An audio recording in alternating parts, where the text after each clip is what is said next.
Europa एक समंदर वाली दुनिया। जुपिटर बहुत बड़ा है। यह हमारे सोलर सिस्टम का सबसे बड़ा प्लेनेट है। इसकी विशालता और ताकत के कारण इसे अक्सर गैस जायंट कहा जाता है। जुपिटर के कई चांद हैं। इनमें से कुछ चांद बहुत छोटे हैं, जबकि कुछ बहुत बड़े और दिलचस्प हैं। एक चांद बहुत खास है। इसका नाम यूरोपा है। यूरोपा हमारे चांद से छोटा है, लेकिन इसके रहस्य और संभावनाएं बहुत बड़ी हैं। यूरोपा की सतह बर्फ से ढकी हुई है। ये बर्फ की मोटी परतें हैं, जो इसे एक चमकदार और रहस्यमयी रूप देती हैं। लेकिन साइंटिस्ट्स के लिए यह बहुत दिलचस्प है। क्यों? यूरोपा पर जिंदगी हो सकती है, फिल्मों वाले एलियंस नहीं, लेकिन छोटे छोटे जीव। हम उन्हें धरती पर भी अजीब जगहों पर पाते हैं। साइंटिस्ट्स का मानना है कि यूरोपा की बर्फ के नीचे एक विशाल समंदर हो सकता है। यह समंदर धरती के किसी भी समंदर से ज्यादा गहरा है। धरती पर हम ऐसे जीव पाते हैं जो अत्यधिक कठिन परिस्थितियों में भी जीवित रह सकते हैं। इन्हें एक्सट्रीमोफाइल्स कहा जाता है। ये जीव हमें यह संकेत देते हैं कि यूरोपा के समंदर में भी जीवन हो सकता है। यूरोपा की बर्फ की सतह पर दरारें और खांचे हैं, जो यह संकेत देते हैं कि नीचे पानी हो सकता है। साइंटिस्ट्स को लगता है कि इस बर्फ के नीचे एक विशाल समंदर है, जिसमें धरती के सभी समंदरों के पानी से भी ज्यादा पानी हो सकता है। बहुत सारा पानी। यह समंदर धरती के किसी भी समंदर से ज्यादा गहरा है। इसकी गहराई और विशालता हमें यह सोचने पर मजबूर करती है कि वहां जीवन हो सकता है। यूरोपा का यह समंदर हमें यह संकेत देता है कि हमारे सोलर सिस्टम में जीवन की संभावनाएं बहुत अधिक हैं। यह हमें ब्रह्मांड के रहस्यों को समझने में मदद कर सकता है।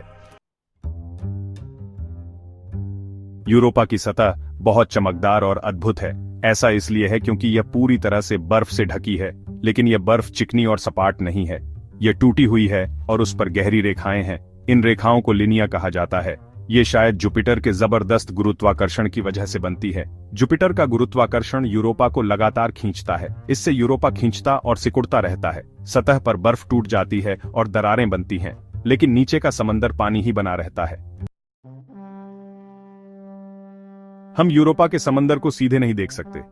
यह मीलों मोटी बर्फ के नीचे छिपा है, लेकिन साइंटिस्ट्स को सबूत मिले हैं। उन्होंने सतह से निकलते हुए विशाल गीजर देखे हैं। ये गीजर शायद पानी की भाप है। पानी नीचे के समंदर से आ रहा है।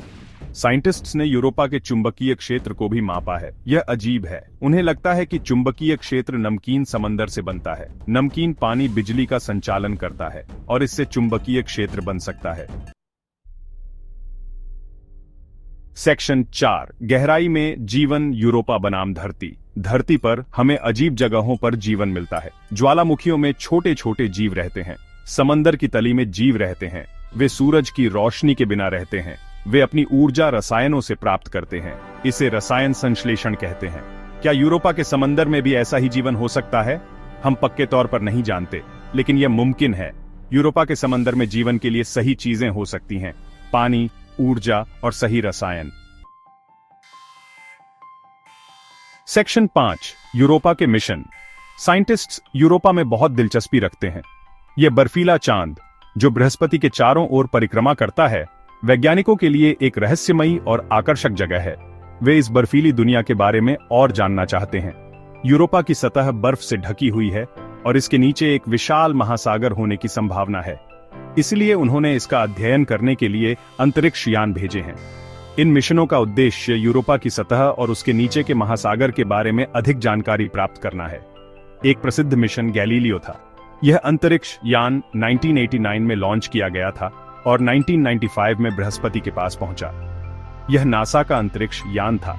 गैलीलियो ने बृहस्पति और उसके चंद्रमाओं का अध्ययन किया, जिसमें यूरोपा भी शामिल था। गैलीलियो कई बार यूरोपा के पास से गुजरा।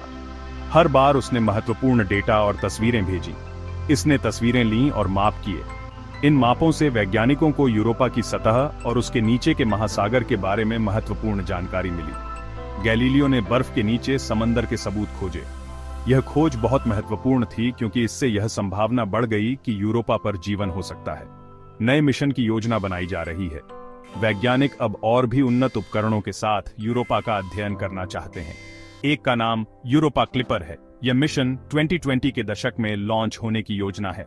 यह एक और नासा मिशन है। यूरोपा क्लिपर का उद्देश्य यूरोपा की सतह और उसके नीचे के महासागर का विस्तार से अध्ययन करना है। यूरोपा क्लिपर जुपिटर की परिक्रमा करेगा। यह मिशन यूरोपा के पास से कई बार गुजरेगा और हर बार नए डेटा और तस्वीरें भेजेगा। लेकिन यह कई बार यूरोपा के बहुत करीब से उड़ान भरेगा। इससे वैज्ञानिकों को यूरोपा की सतह और उसके नीचे के महासागर के बारे में और भी अधिक जानकारी मिलेगी। यह चांद का विस्तार से अध्ययन करेगा। यूरोपा क्लिपर के उपकरण यूरोपा की सतह और उसके नीचे के महासागर के बारे में महत्वपूर्ण डेटा एकत्र करेंगे। एक और मिशन का नाम जूस है। यह मिशन यूरोपीय अंतरिक्ष एजेंसी द्वारा संचालित किया जाएगा। इसका मतलब है जुपिटर आइसी मून्स एक्सप्लोरर। जूइस मिशन का उद्देश्य बृहस्पति के 3 चंद्रमाओं का अध्ययन करना है। जूइस यूरोपीय अंतरिक्ष एजेंसी का एक मिशन है। यह मिशन 2022 में लॉन्च होने की योजना है। यह जुपिटर के 3 चंद्रमाओं का अध्ययन करेगा, गैनीमेड, कैलिस्टो और यूरोपा।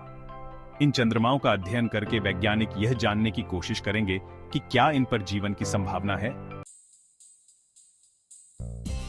सेक्शन 6, क्या इंसान यूरोपा पर रह सकते हैं? क्या इंसान कभी यूरोपा पर रह सकते हैं? यह एक मुश्किल सवाल है। यूरोपा सूर्य से बहुत दूर है, यह बहुत ठंडा है और जुपिटर के रेडिएशन बेल्ट बहुत खतरनाक हैं। लेकिन यूरोपा के कुछ फायदे भी हैं। इसमें बहुत सारा पानी है और बर्फ हमें रेडिएशन से बचा सकती है। हो सकता है कि एक दिन हम यूरोपा पर एक बेस बना सकें, लेकिन यह रहने के लिए बहुत चुनौतीपूर्ण जगह होगी। सेक्शन 7, जीवन की खोज जारी है। यूरोपा एक आकर्षक दुनिया है। इसकी सतह बर्फ से ढकी हुई है और इसके नीचे एक विशाल महासागर होने की संभावना है।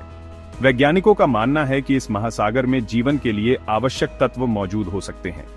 यह हमारे सौर मंडल में जीवन की खोज के लिए सबसे आशाजनक जगहों में से एक है।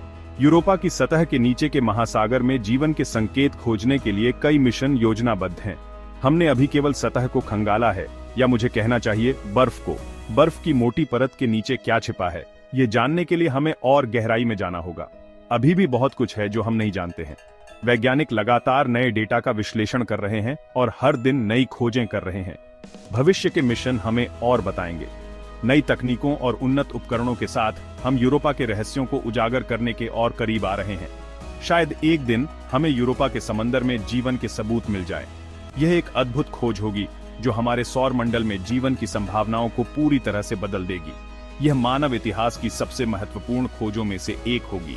यह खोज न केवल वैज्ञानिक दृष्टिकोण से महत्वपूर्ण होगी, बल्कि यह मानवता के लिए एक नई दिशा भी निर्धारित करेगी। इसका मतलब होगा कि हम ब्रह्मांड में अकेले नहीं हैं। यह विचार कि कहीं और भी जीवन हो सकता है, हमें ब्रह्मांड के प्रति हमारी समझ को और विस्तृत करेगा और हमें नई संभावनाओं की ओर प्रेरित करेगा।